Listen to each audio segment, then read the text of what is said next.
Hey, welcome back, folks. As you can see, I'm back out on the veranda.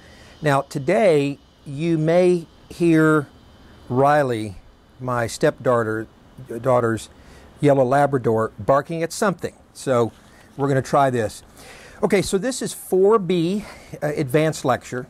We're going to cover the low-cost provider, the differentiator, and then we're going to cover corporate level strategy, which is the strategy of multiple business units. This will be in at least 3 parts to break this lecture down. This is probably some of my most fun material to talk about is strategy at the business unit level.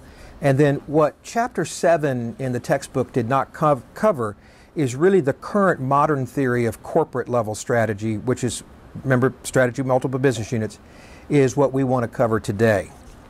So if you look at the PowerPoint, first we're going to cover on slide 2 business unit level strategy, and we want to really talk mostly about picturing the sources of a cost competitive advantage. Remember, not a price, but a cost, a low total delivered cost per unit sold.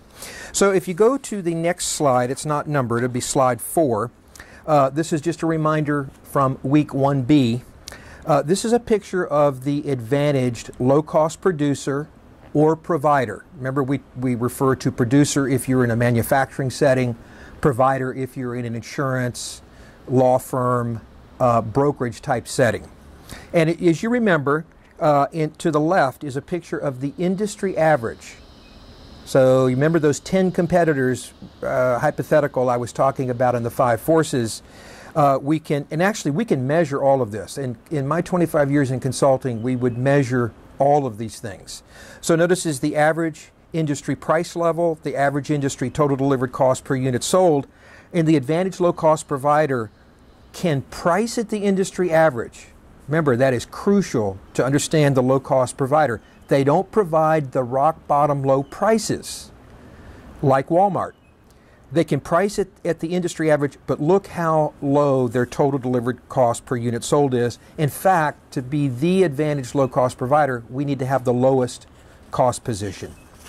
Okay, so moving on to slide 5. How do you do that? Well, firms like Walmart, you do this by radically controlling cost. You control your scale and size. You are the 500-pound gorilla in bargaining with your suppliers. There's rapid learning to minimize rework. Everything in the plant is used at 100% utilization. And the most important thing, extremely high levels of automation to reduce the head count of people. So the low-cost provider invest huge in fixed capital investment in automation to replace headcount. And I realize I'm using a rather clinical term in headcount, and what I'm talking about are people and their salaries and benefits. And so what that advantage low-cost provider does is it develops radically more efficient ways to design, produce, distribute, and market its products and services. And notice that's just a high-level depiction of the company's value chain and the variety of activities there. So what's really important is to understand what drives the cost of activities, going to slide 6. We want to catalog those activities, the key activities in the value chain. We hopefully are creating that linked activity set as we saw in IKEA and Zara. And we want to use activities to analyze relative cost. We'll also later on use it to analyze customer willingness to pay, but we do this to explore and make options. Okay, the next slide, slide 7, is going to talk about a disguised company called Collins Company, and they make snack cakes. So you'll see to the left is a scale of cost per snack cake. So that's the total delivered cost to deliver a snack cake to the retailer. And those are in cents, okay?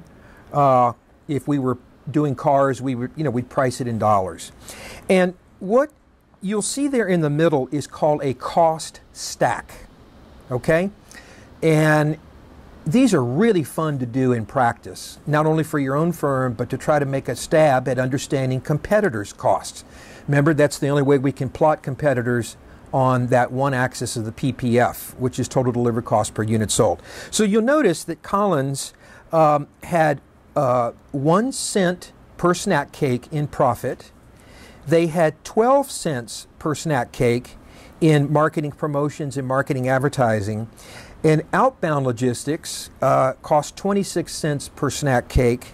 And then in operations, both packaging and ingredients, that was 33 cents per snack cake, leaving 1 penny in profit per snack cake.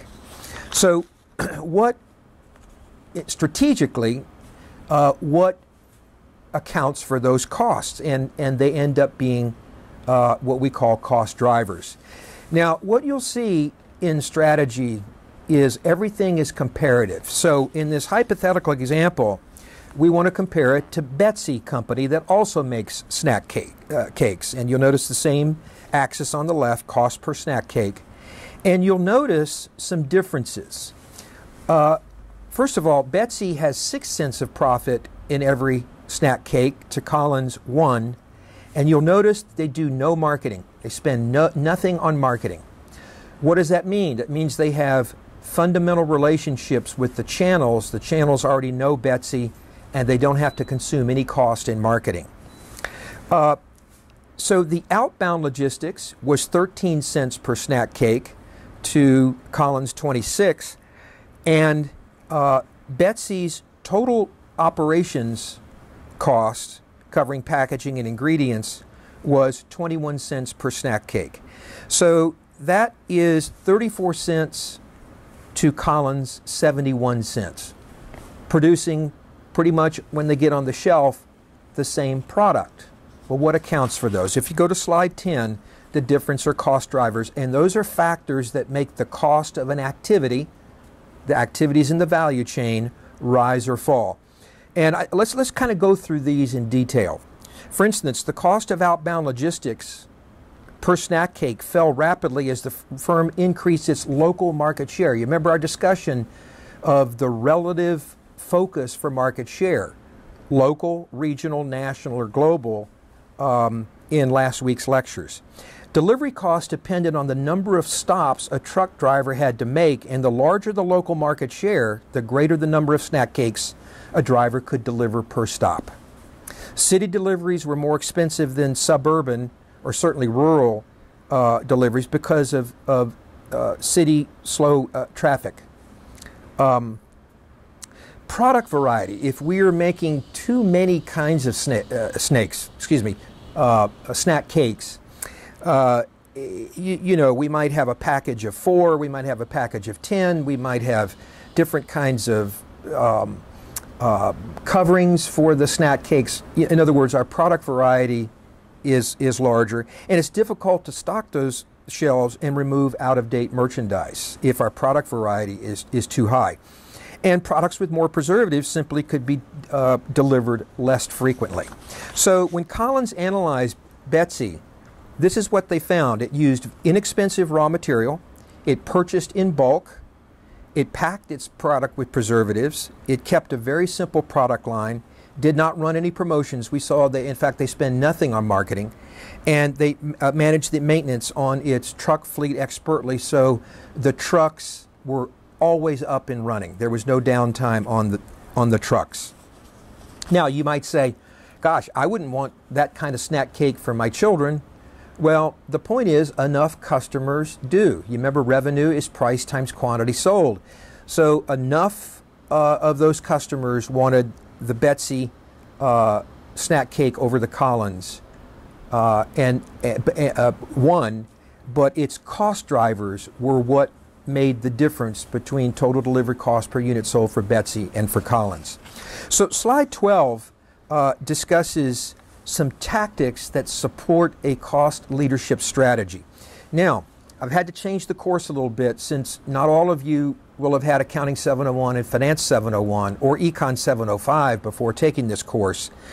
We won't really go into value drivers in detail, but on slide 12 and 13, and we'll also discuss this when we get to the advantage differentiator, these value drivers are the drivers that drive total shareholder return. So sales growth rate, we want a higher sales growth rate. And I'm going to let you read for yourself the tactics that support a cost leadership strategy. Operating profit margin, we want that to go up. So this is real basic. We used to go into this in much more detail.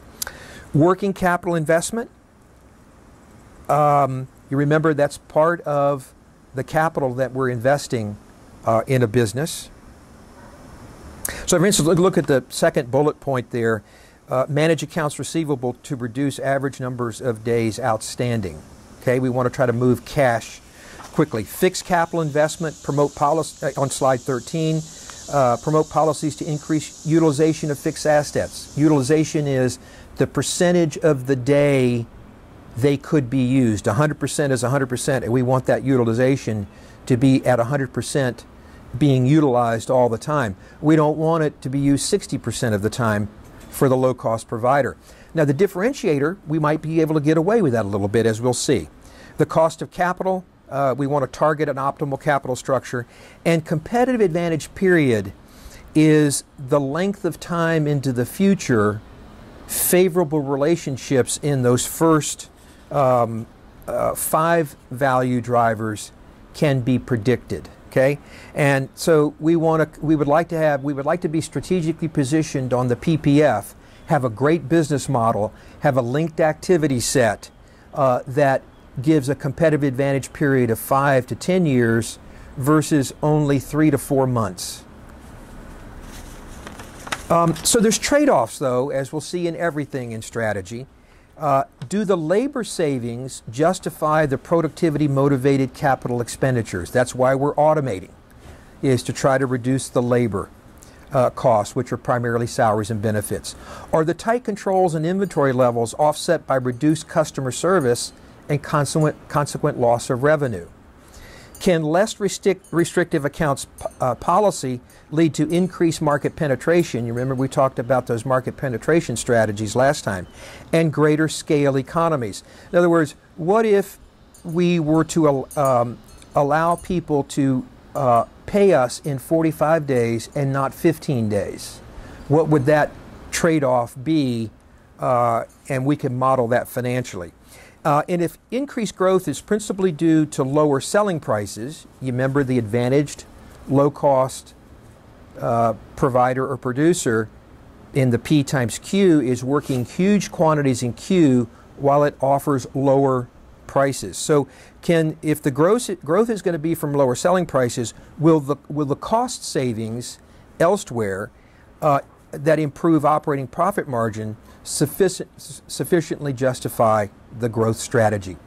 Okay, so we're going to end part 1 of 4B and think about this deeply, because it's very, very crucial that we get a real understanding of the differences between the low-cost provider and the differentiator.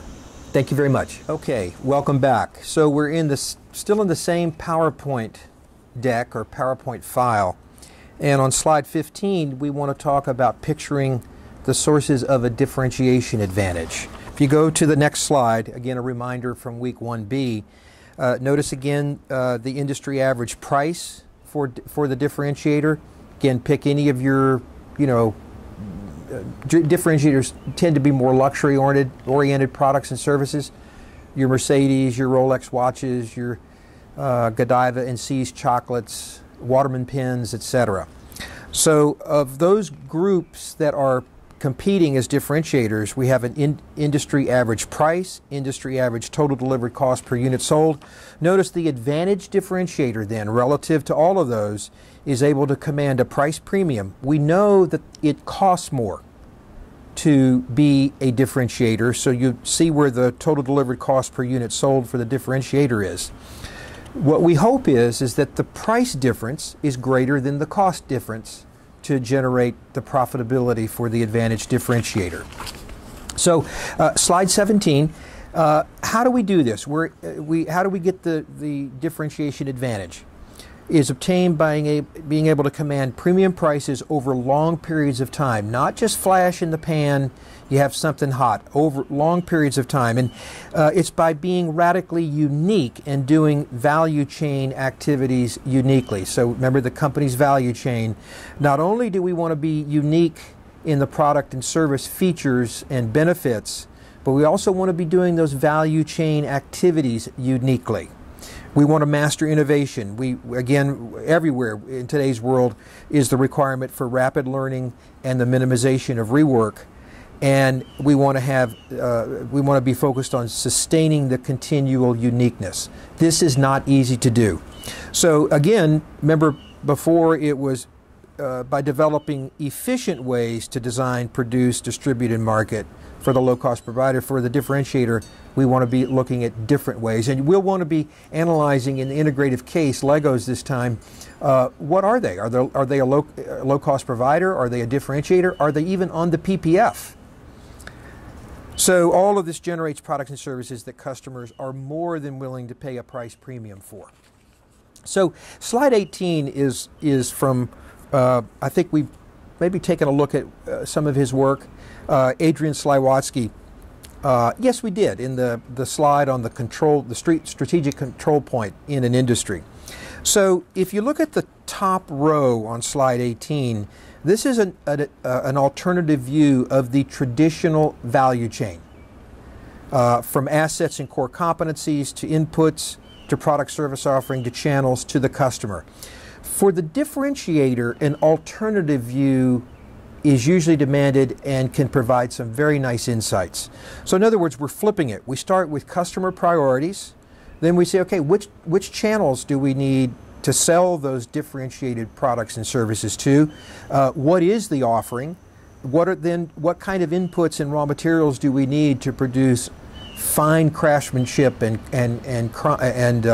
very, very high quality products? And then finally, what assets and core competencies do we need? Focusing on customer priorities in slide 19 is a really interesting way to truly understand that customer, because remember, we're asking them to pay a premium price and sometimes a very premium price. Think of Apple in most of its products and services. We need to know what their product specifications are. What are their true pain points? What is their job to be done, or what is really paining them that we can help them solve? What is their bargaining power over us? You remember from the 5 forces. What is their decision-making process that they go through to make the decision to pay a premium price? So what decision would I go through as an individual consumer or buyer of an automobile to buy a Rolls-Royce versus a Chevrolet? Nothing wrong with a Chevrolet. I wish I had a Corvette. But and a lot of what's called B2B, business to business transactions, the decision-making process for high-ticket items, like one of the case studies we used to do was on Husky injection molding systems. The cost of their machines was about $3 million for each machine, and their customers went through a very exacting process. How often do they buy? What are their criteria for purchase? Kind of related to product specs, but they might have a distinct set of criteria that they're going to choose one vendor over another. What is their behavioral style? What are their system economics? We're going to talk about that here in a minute. And any other things that we really need to understand about the customer. This is not nearly as important in the low-cost provider, because remember, we're selling on low prices, high volume and quantity. The differentiator flips it. They're selling on high prices and relatively low quantity in volume. And so if you look at the next slide, 20, this is a picture of the customer's systems economics.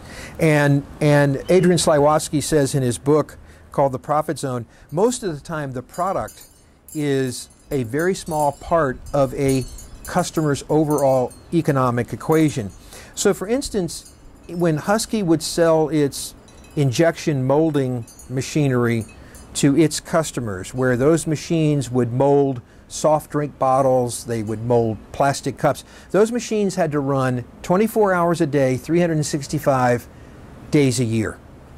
So quality was part of the little box, but also was mission critical was they had to be up 100% of the time. If a machine was down for even a day, that could affect the customer's economics. What about the space that the product, that machine took up on the manufacturing floor? If we can offer the same volume and quality and make a much smaller machine, we've saved the customer on the square footage, and they can put other things in the factory. Same thing about what about the use of electricity in using a machine such as a Husky injection molding system. So all of those things are the customer's total economic equation. And to understand all of this is crucial for the advantaged differentiator. All right, so I'm going to discuss some things I bet you didn't know. And I discovered this in the 80s with a great presentation by a McKinsey consultant. We need to understand customer value. And when do customers receive value from the products and services that we're selling? Well, the definition is when the benefits we give them are greater than the burden they have to pay to get those benefits. So if you look mathematically, that has to equal a positive, a plus. The benefits need to be greater than the burden. So let's talk about benefits, okay? Just a very high level depiction of what we know customers value in terms of the benefits they're receiving, especially from a differentiated product or services. Well, there are the attributes of the product or service. Its functionality, what does it do? Its quality. Is it 100% up 100% of the time? In the case of a machine like Husky, if we buy an automobile, does the car just run and run and run, or do we have to have frequent servicing? Time. Anytime we can save customers time in today's world, we know that's a huge part of the benefit that we can give customers. The company image, many times, is a benefit. Many times their customers have a vicarious need to align with a brand, and I think Apple has one of the finest brands in terms of a measure called brand equity. There are people that measure the value of brands, Coca-Cola and Pepsi or others, and sometimes that's part of the benefits is interacting with the image of the company. And then finally, the relationship. What kind of relationships have we developed with the customer through time? Not nearly as important in the low-cost provider. When we go into Walmart, we're looking for a product at a low price. In a high-ticket item, part of the benefits we are asking for is the relationship that we have developed over time. Okay, that's the benefits side of that equation. What is the burden we ask the customer to bear to receive those benefits? Well, first of all, is the price we're asking them to pay. $25,000 versus for an automobile versus $75,000. But notice what else is in the burden, and that's why I love this concept of burden. It's not just the price. It's any inconveniences, annoyances. What if we have lack of warranties and guarantees? We don't even offer a servicing capability. A negative perception of the brand.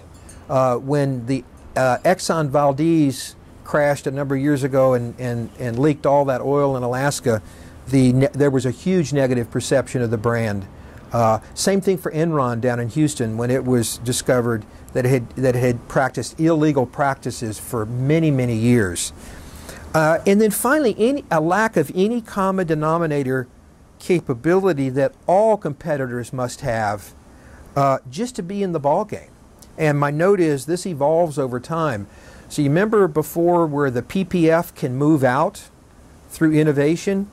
What is novel and best practice today might be common denominator tomorrow. Okay, customer satisfaction. Again, crucial for the differentiator. It's related to value, but it's a little different, and there's a little different formula here. So we have a satisfied customer when what we delivered for that customer was equal to or greater what they expected we would deliver. So notice this equation is a division. It's not a subtraction in the customer value. What we delivered for the customer divided what the customer expected needs to be greater than or equal to 1. Notice that denominator is interesting.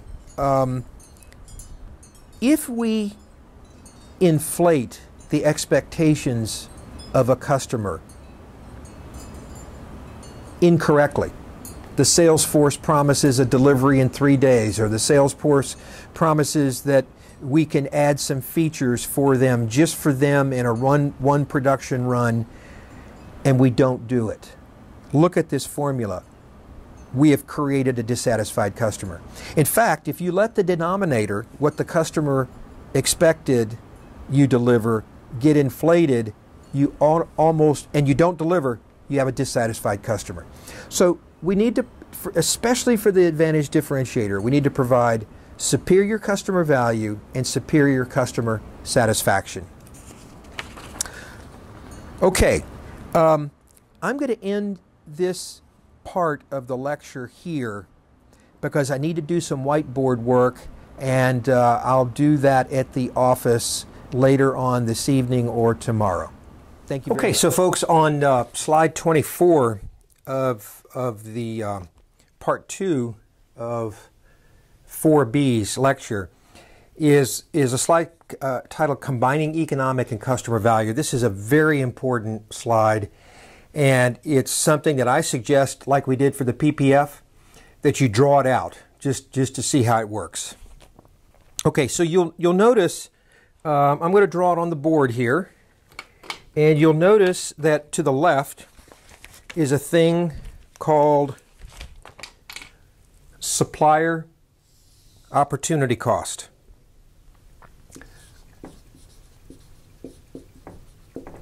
Now I'm going to go ahead and draw these. The supplier opportunity cost.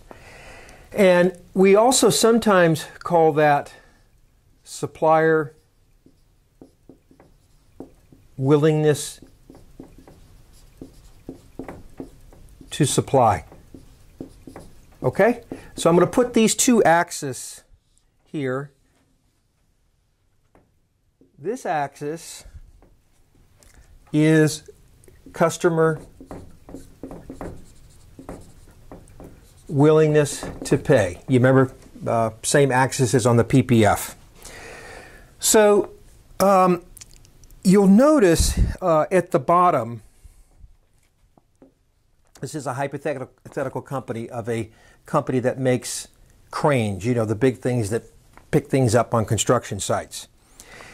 And you'll notice that there is a value for supplier opportunity cost, and that is $2 million. Okay? And you'll notice the customer willingness to pay is $7.5 million. All right? And as you'll see down at the bottom, that subtraction is equal to 5.5 million. In other words, 7.5 minus 2 is 5.5 million. And that is equal to the total value created. Sorry for the bad handwriting here. I'm trying to... Now, the question is, what is supplier opportunity cost and what is customer willingness to pay? Supplier opportunity cost, or supplier willingness to pay, is the minimum, okay, so you need to listen very carefully, is the minimum amount the suppliers will sell us their raw materials, because they're our inputs. So think of the various parts that would go into a crane, and you sum those suppliers up, and that comes out to be $2 million. Okay? So that's the lowest they would part with their inputs and sell them. Anything below that, they would be losing money on, and losing big money on. So this is the lowest amount that they would take for their inputs. Conversely, customer willingness to pay is the highest the customer would pay. Okay? So, and you'll notice this is why the five forces model is so valuable. This is a negotiation. Do the suppliers want us to know how low they will actually go for us to buy their inputs? No, they don't. They want to sell those inputs to us for more. Conversely, do customers want us to know how high they actually would go? No, they don't. They want to accept less of a price. In other words, pay less than what they actually would go up to. So you can see then the way the chart works. Here is a hypothetical 2.5 million, and that is what the slide says is the focal firm, and this time we mean focal firm. It's the firm buying the inputs. So it's in the example, it's Cranco, which is a crane making company. So Cranco is the focal firm. Cost to obtain inputs, 2.5 billion, and the price that Cranco ends up charging its customer is the price the customer ends up paying. Okay? And you'll notice that the okay, so notice how this works then. If Cranco, which is the focal firm, is able to get the supplier to supply closer to the 2, they lose all of their share in the total value created. Another way to put it is, because we have paid 2.5 and not 2, then this is the supplier's share of the total value created of 5.5 million. Conversely, by allowing the customer to pay less than what they would really go up to, that is then called the customer's share of the value created. And what is in between is the focal firm share of the value created. Now notice what we're saying here. The focal firm was the one that created this value. They put features, they put benefits, they put different things into the product, and the customer would pay $7.5 million for it. They end up paying less than that for it. And typically what we find in business is that firms typically don't want to squeeze suppliers all the way down to their absolute minimum. Let me give you an example. When I was in consulting, my average hourly billing rate was $300 an hour. Now, what do you think my opportunity cost as a consultant would be? My supplier willingness to supply? Well, in a facetious example, I would not accept anything less than minimum wage for my consulting, because if I did, I'd stop doing consulting and I'd just go to work for Burger King. Nothing wrong with working at Burger King, but you see, I could be making more money at less risk that way. So this is all a negotiation. In a perfect world, notice, if we charge a price closer to the customer willingness to pay, and we pay for the inputs closer to the supplier willingness to supply, notice how much the focal firm share of the total value created is captured. Okay? So the rest of this slide is just like in the low-cost provider. We want to talk about tactics supporting a differentiation strategy around the 6 value drivers of shareholder value. And then in terms of the trade-offs with differentiation, does the premium price justify the cost of the product features and the other costs required to differentiate the product or service? You remember, it's more costly to be a differentiator. Is the cost of maintaining inventory levels to ensure highest service level necessary to attract and maintain buyers willing to pay the price premium? Okay?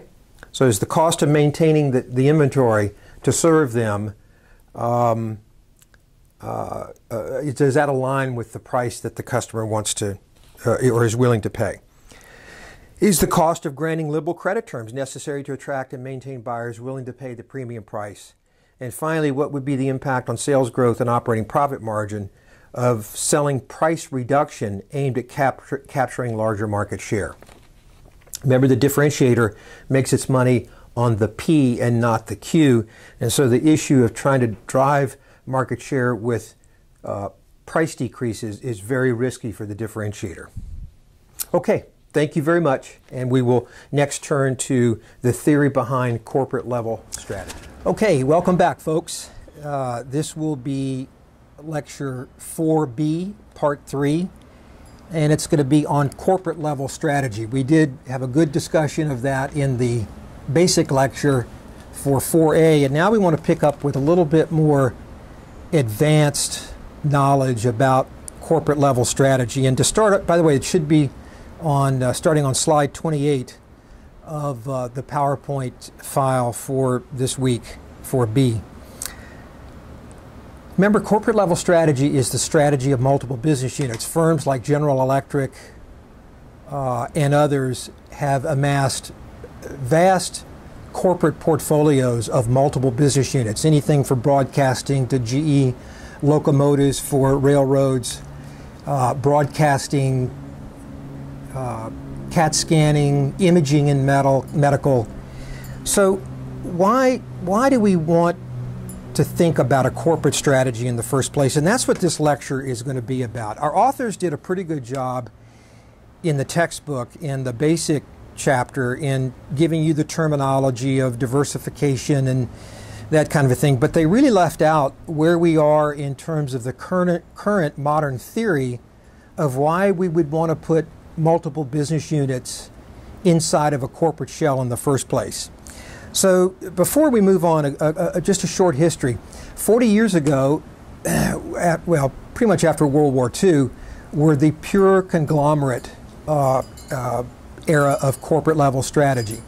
The view held all we need are 16 to 20 business units that we acquire, and we put those inside of a corporate shell, and those 16 to 20 businesses were randomly selected. And the view was simply to diversify away risk. If one business was up, another would be down. If another one was cyclical or seasonal, the other ones would be off-cycle or off-season to balance it out. We then moved into the period that you saw in the chapter for this week in the textbook of taking a look at the corporate office, or really gets referred to as the corporate center, as being an internal bank for the various business units. And you remember in the chapter was discussed the Boston Consulting Group matrix, and recall I'd said that's really not used anymore. That is not good current thinking, and I don't know why it's in textbooks still. That leaves us to where we are now. And recall, let me back up and recall the problem with the Boston Consulting Group matrix is, what if you're in a business that is labeled a dog? Who would want to be in a business that's labeled a dog? As we'll see in the modern theory called the parenting advantage, we'll talk about on the next slide, that businesses inside of a corporate shell are either cash generators, they throw off cash, or they're cash users. A cash generator is typically a mature business that has a good solid base of business that is throwing off a fair amount of free cash flow, and that free cash flow is then used for the growth businesses. It's kind of like the Boston Consulting Group matrix, but not in nearly the the degree that it was when that tool was being used. So if we go to slide 29, this is just a great quote to let you know about what the current modern theory is. And we can see it goes back to 1995. These two authors wrote a book in 1998 following this 1995 Harvard Business Review article called The Quest for Parenting Advantage. And here's what they say. Multi-business companies create value. Now, you notice we're coming back to that notion of creating value by influencing or parenting the businesses they own. The best parent companies create more value than any of their rivals would if they own the same businesses.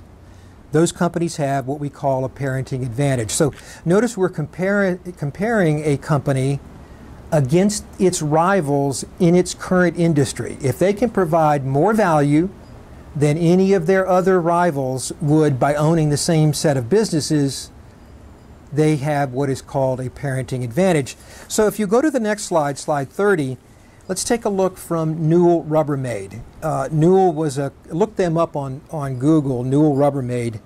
Newell acquired Rubbermaid in about, as I recall, 1998.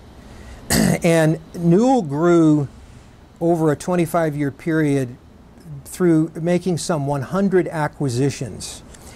And you'll notice this is its system for creating value. You'll notice that the bottom axis is time, and they would acquire an underperforming target.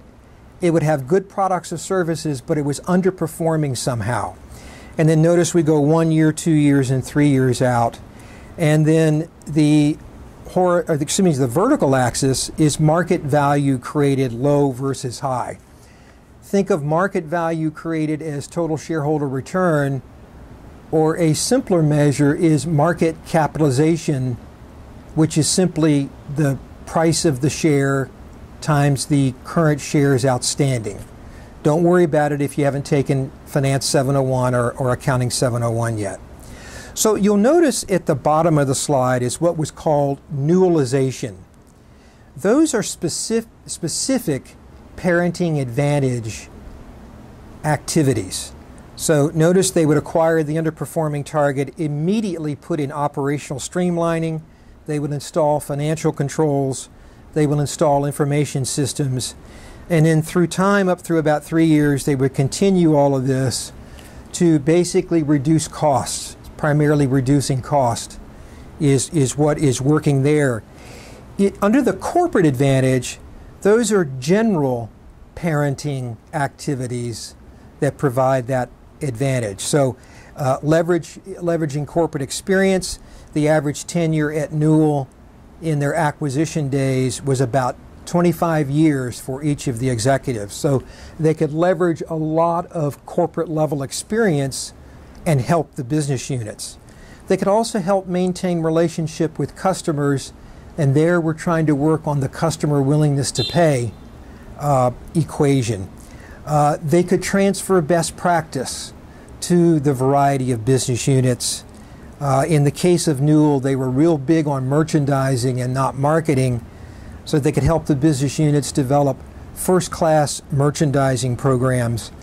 And they could also improve critical measures such as fill rate, on-time delivery, etc.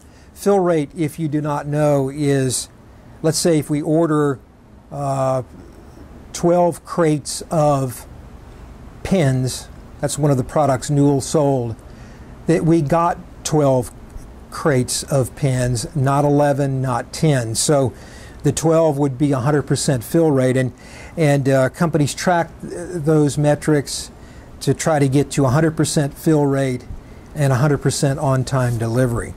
If you look at slide 31, we're going to revisit the cost and customer willingness to pay.